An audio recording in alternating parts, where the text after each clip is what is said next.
La présente conférence de presse vise à faire les clarifications nécessaires relativement à des images qui circulent sur les réseaux sociaux et faisant état de fraude lors du scrutin présidentiel du dimanche 11 avril dernier. Les images en question montrent dans un bureau de vote des agents électoraux estampillant plusieurs bulletins de vote. Dans les cas de ces images, il s'observe que les personnes en cause ont bien conscience qu'elles étaient filmées, qu'elles n'ont rien fait pour empêcher cela, ni pour cacher leur visage. Sur les images, on perçoit même la présence d'un observateur de la CEDEAO.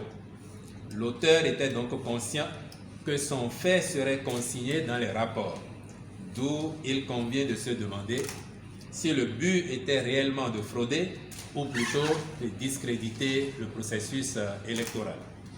En effet, nous savons qu'après avoir échoué dans leur projet de déstabilisation du pays, puis échoué à empêcher la tenue du scrutin, certains acteurs politiques ont entrepris de le discréditer en organisant soit la défection d'agents électoraux que la Sénat a tôt fait de remplacer pour assurer la tenue du scrutin dans les localités concernées.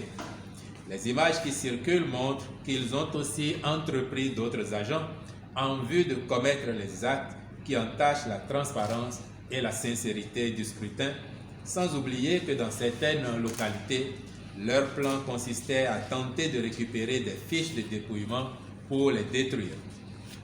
À l'évidence, tous les moyens ont donc été utilisés pour essayer de saboter le processus.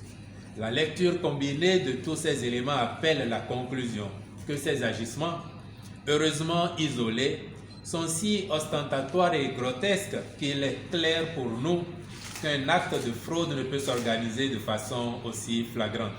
Nous sommes plutôt en présence d'une opération montée de toutes pièces pour tenter de jeter du discrédit sur le processus.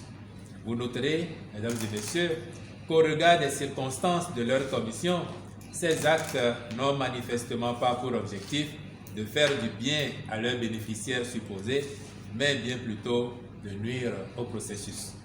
Nous les dénonçons donc avec vigueur. Ils feront l'objet d'enquêtes appropriées et leurs auteurs répondront devant la justice. Je vous remercie pour votre attention. Prime News TV Bénin. Aimez, abonnez, activez la cloche de notification pour ne rien rater sur votre chaîne préférée.